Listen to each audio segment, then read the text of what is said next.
Okay, here today I have disassembled a portable hand mixer.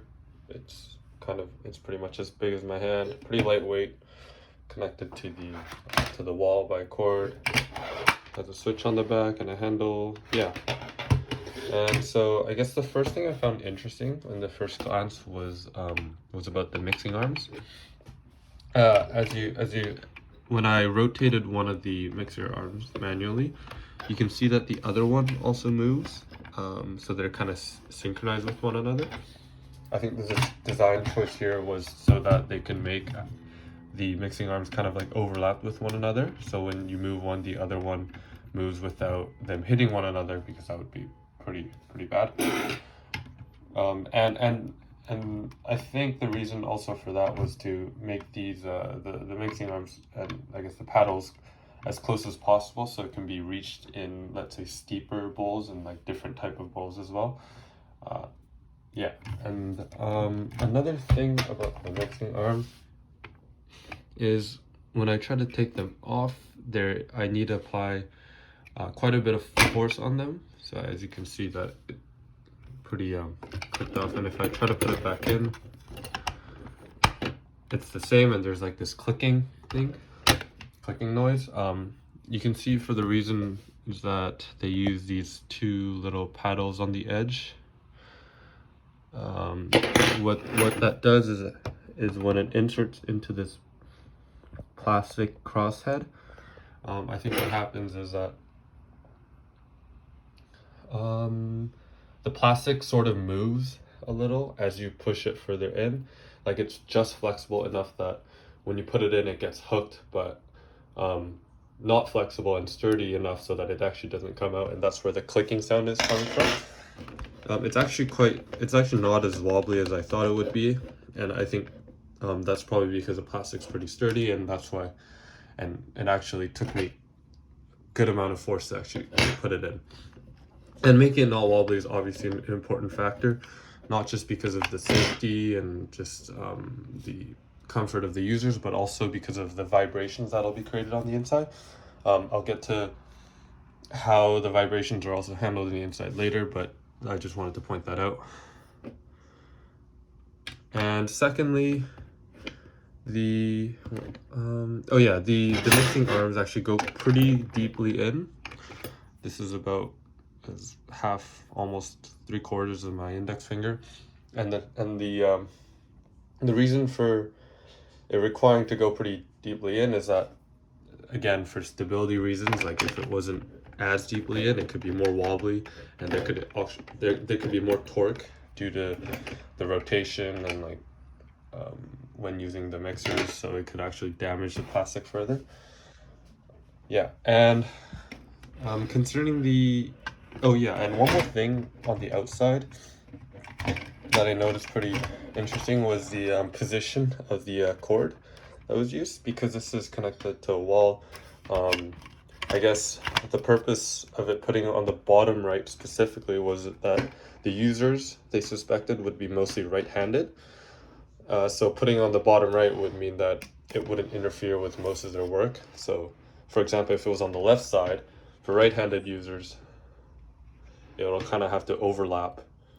And even for left-handed users, actually, if it was just on the left side and like the cord was on the right. Anyways, that was interesting to note out. And yeah, it's long enough so that users can use it even if they're far away from the wall and whatnot. So basically, the what their aim was to make this, since it's a portable hand mixer, they wanted to brand it so and tailor the product so that the users can use it as like freely as possible.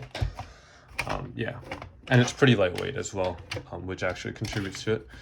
And looking in the inside, as I mentioned earlier about like the synchronization of the two mixing arms, you can see how that actually happens in the inside. I'm not sure.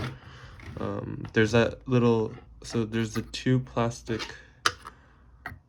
there's a plastic gear here, and there's another one there, one each connected to each mixing arm to rotate, and they're actually in the middle there's a metal coil there, so that whenever the motor moves, the coil would kind of spin around, and then that would actually rotate both of the gears simultaneously. So that's where like the synchronization comes from. And another thing is that the fan is located right on top of the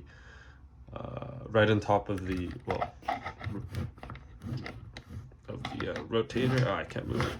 Oh, I can. So when I actually move one of the arms, the fan rotates as well, and I think that comes from the motor, because when I tried turning it on before disassembling, the fan speed would be the same as like the mixing arm speed. Like if it was on a lower speed, the fan would move slower and whatnot. So it's directly connected to the motor, and the choice was that for, I think, for heating purposes, so that the components won't heat up as easily. Yeah. What else? Oh, and I also noticed here, so everything is connected. Everything that I just explained is enclosed in this little plastic casing here. And actually before there were these two springs that would be attached here as well. Sorry, let me just 1 second here. I'm just putting back on the spring just to show how it would look like. So here, it used to be like this before I was disassembling it.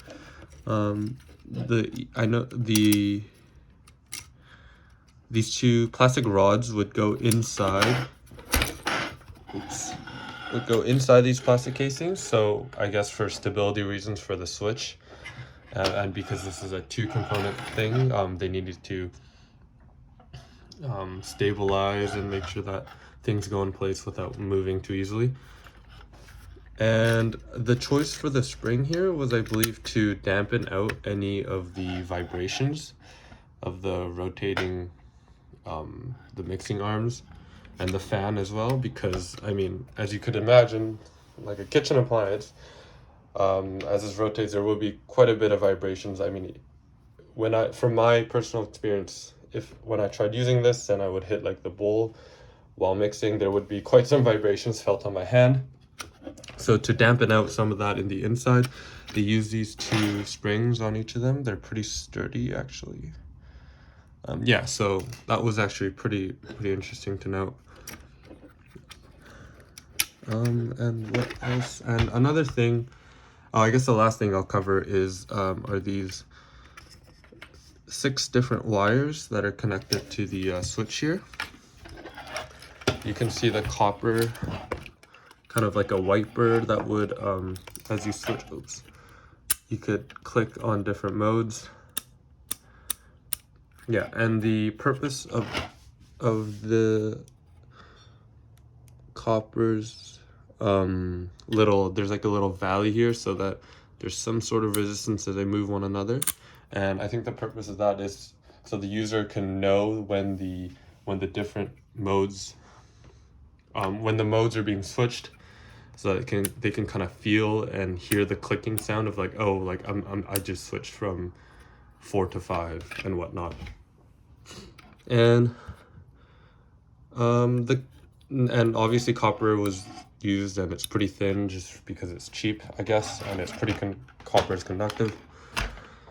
You can see that this black wire connects to this portion of the I guess the internal mixing components, because this wire actually connects to the cord that goes to the wall, and I think that's where the electricity goes, and this is sent to the switch, and the switch would basically switch onto different wires that would then connect to the motor, and that in turn would determine the speed at which the motors would rotate, and that would be connected to this gear drive that I mentioned earlier.